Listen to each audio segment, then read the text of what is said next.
আসসালামু আলাইকুম ওয়া রাহমাতুল্লাহি ওয়া বারাকাতুহু। সম্মানিত প্রিয় দর্শকবৃন্দ, আজকে আপনাদের সাথে আলোচনা করব নামাজের মধ্যে যদি কোনো ব্যক্তি ঘুমিয়ে যায়, অর্থাৎ আপনি মসজিদে গিয়েছেন, মসজিদে গিয়ে ইমামের পিছনে আপনি নামাজে দাঁড়িয়েছেন, তো নামাজে দাঁড়ানো অবস্থায় আপনি ঘুমিয়ে গিয়েছেন।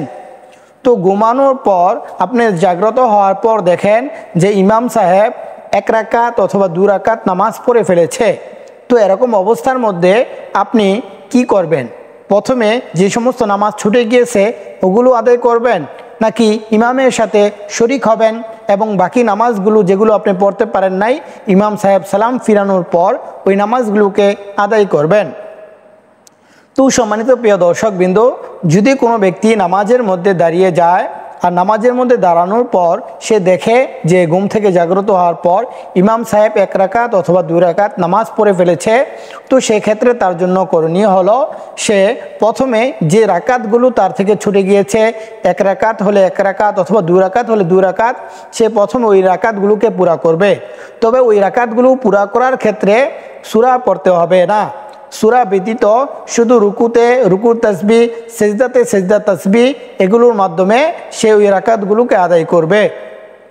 এখন কথা হলো, যদি ওই রাকাতগুলোকে আদায় করতে গিয়ে ইমাম সাহেব বাকি নামাজ শেষ করে সালাম ফিরিয়ে ফেলেন, তাহলে তার জন্য করণীয় কি? অর্থাৎ ধরেন আপনি জোহরের নামাজের মধ্যে দাঁড়িয়েছেন, তো এক রাকাত নামাজ আদায় করার পর আপনি ঘুমিয়ে গিয়েছেন দাঁড়ানো অবস্থায়। তো ঘুমিয়ে যাওয়ার পর দেখেন যে ইমাম সাহেব আরও দু রাকাত নামাজ পড়ে ফেলেছে। তো আপনি যখন ঘুম থেকে জাগ্রত হলেন, তো জাগ্রত হওয়ার পর বাকি দুই রাকাত নামাজ আদায় করতে যে সময়টুকু লাগে, এই সময়ের মধ্যে আপনি দু রাকাত নামাজ আদায় করতেছেন। তো এই সময়ের মধ্যে ইমাম সাহেব বাকি এক রাকাত নামাজও আদায় করে ফেলেছে এবং সালাম ফিরিয়ে ফেলেছে, তাহলে সেক্ষেত্রে আপনার জন্য করণীয় কি?